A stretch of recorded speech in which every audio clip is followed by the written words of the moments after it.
be sharing with you one of my favorite ab workouts. It's quick and it is effective. I do want to review some of the important principles of ab work before we get started today. These are principles that not only apply to abdominal work, but really to full body work, because we want to ensure that the stabilizing muscles of your core are actually functioning well, so that then the larger powerhouse muscles can come on in combination and in support of the stabilizers. Okay, so two different tools that you can use with this. You could use a pillow. Okay, it's not going to be as effective as a ball, but it will still be effective enough. Okay, I'm going to show you with this ball. So I'm going to start with the ball resting way down at the base of my pelvis, and I'm just going to lean into it. So there are inflated balls here of varying sizes. This is more of kind of more on the medium side. There are smaller balls as well that you can get, about a 7-incher. Either one works. So you're basically just leaning into the ball, and you're going to do a little bit of a curl of your spine, almost like you're going into a cat stretch, okay? Or as if you're trying to create a ball-like shape with your abdominals. And we're going to hold and breathe here. The hands can hook to the front or the backs of the knees, either one. Give yourself a little bit of support. We're breathing in through the nose and exhaling out through pursed lips.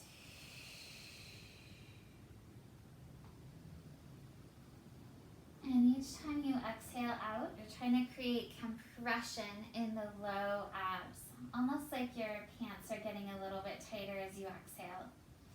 And then as you inhale, sense that your rib cage is rolling out and up, even as you're trying to maintain connection with your abdominals. Gently engaging your pelvic floor muscles, which are those deep muscles between your sits bone, tailbone, and pubic bone, and they provide a nice kind of girdle of support for your abdominals. So you're trying to maintain all of that, which in and of itself, there are so many details with those principles. And it's a lot of what I'll go over in my ABS 101 workshop at the end of the month. But we're going to take those principles and then start to add on to them a little bit. So one of the principles I work with a lot is isometrics. So you can now start to shift your focus to pressing your hands to the front of your thighs and really feeling like you're driving pressure from your shoulders into your thighs. And as you start to push your thighs away, it's going to increase the work on your abs. The next piece here is to add in a little muscle memory. So you sort of want to take a mental note right now of what it feels like to push your hands into your thighs. And we're going to use that muscle memory to apply to the rest of our ab work. Okay, so even as you start to take your hands away from your thighs, see if you can recall again that muscle memory of what it felt like to still be pushing, and then come back and push again. And then again, release your hands, but still again, try to maintain the intensity, and then push again. And then we can start to experiment here by alternating one arm at a time.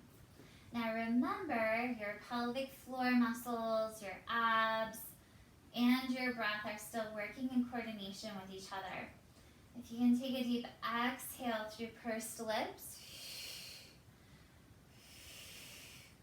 that exhale acts like a corset. It really helps to forcefully expel the breath out of the lungs and get the abs to turn on even more deeply. If you get fatigued, you might find that your low back starts to bother you, in which case it's time to take a little bit of a breath. You could straighten your legs and come forward. Otherwise, keep going. I'm going to show you this with the pillow behind me as well. So very different exercise with the pillow, but nonetheless it can be effective. This is a pretty big pillow, so you could also use the pillow or cushion from a couch instead, just something there that you can lean on. So as one hand comes away from your thigh, okay, in this instance my right hand's coming away from my thigh, you still want to maintain that muscle memory of what it felt like to be continually pushing your hands there. Alternating hands is an awesome way to work your obliques, and it doesn't take long for things to really start shaking. And then we're going to come up and flip around onto all fours. So we're going to continue with this process of isometrics. It's a really powerful tool that will make all of your workouts 10 times harder and more effective. So again, we're on all fours, taking a breath here to get collected, connecting with those deep pelvic floor muscles, exhaling out through pursed lips, deep inhale through the nose to help expand your rib cage nice and wide and deep. Keep the neck really long, the spine nice and long, and then imagine there's a big beach ball between your arms and your thighs. You're going to start to squeeze the heck out of that beach ball as if you're going to pop it. Again, we've got an isometric ab workout here.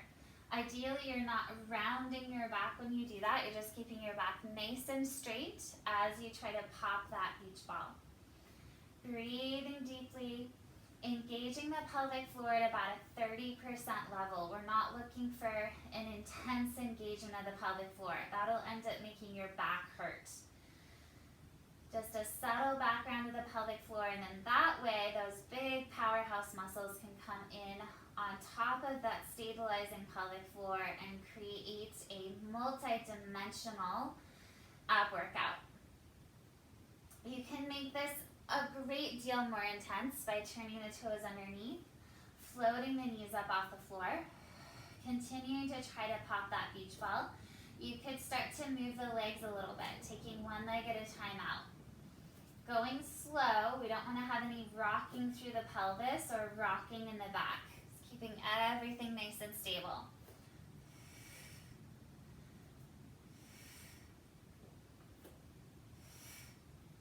And then coming back down. You could transition into a full plank and do the same thing. Just going to be highly effective. I'm going to come back around again and grab my ball. This time I'm going to take my ball a little bit higher on my back. So now we're talking more underneath the shoulder blades. Hands can come behind the head. Inhaling, you can tip yourself back to about a straight line with your spine. And then we're exhaling to curl up. Inhaling to tip back just about halfway, and exhaling to curl up.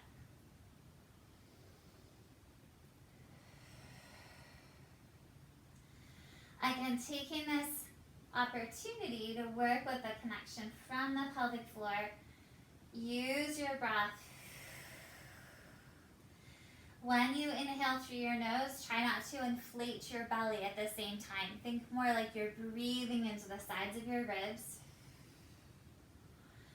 And then we can curl up, and again, isometric pressure, switching sides.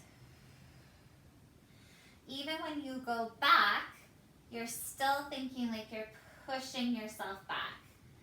Imagination is such an important piece of all workouts. That way you get the eccentric control, okay? Eccentric is when the muscle is lengthening back away, but is still under force. So the eccentric work here is that your abs are working in direct relationship to gravity. Gravity is pulling you back. You're resisting, just collapsing into it. Okay, so that's eccentric work for your abs. Concentric or shortening as you curl up.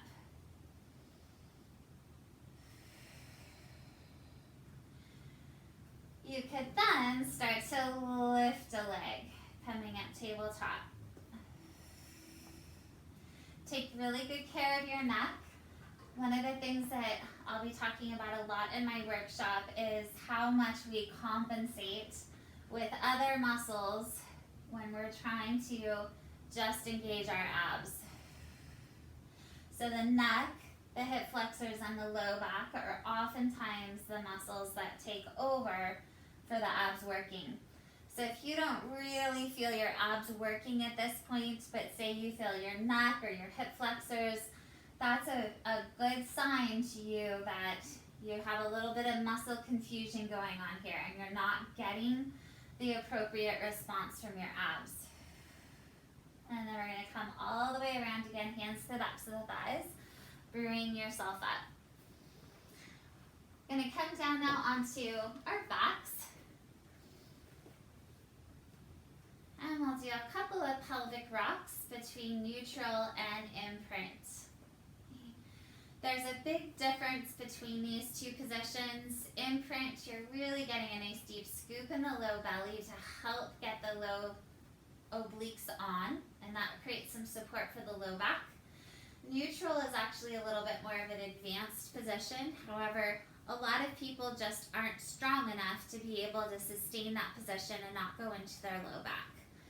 So you have to kind of decide which position is best for you. And then we can do one leg or both legs up tabletop. Keep in mind that a nice modification for this is just one leg up tabletop. You can take your ball and then press your arm and your knee into that ball, thereby working those obliques. Again, working from neutral or imprint, you could exhale to pick a leg up and inhale to dip it down. Very challenging exercise. Remember, this might just be where you stop and you might take frequent breaks, especially if it feels like you're compensating other places other than your abs. And then we'll do the other side. Again, applying pressure, that isometric squeeze between arm and thigh. And then you could go up and down with the other leg. This is a high level workout for your obliques. It's actually a fantastic workout for ensuring that your abs are working evenly from right to left. It's a really great way to help support your low back and create symmetry again between the right and left sides.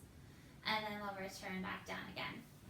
We're going to finish with just a restorative move, help get the spine moving again, go into some hip rolls, engaging the glutes, the hamstrings to help open up the front of the hips, rolling back down again, one vertebra at a time, taking some deep breaths here. This is a gentle stretch for the abs, helps to bring some softness back into the low back, get the pelvis moving again.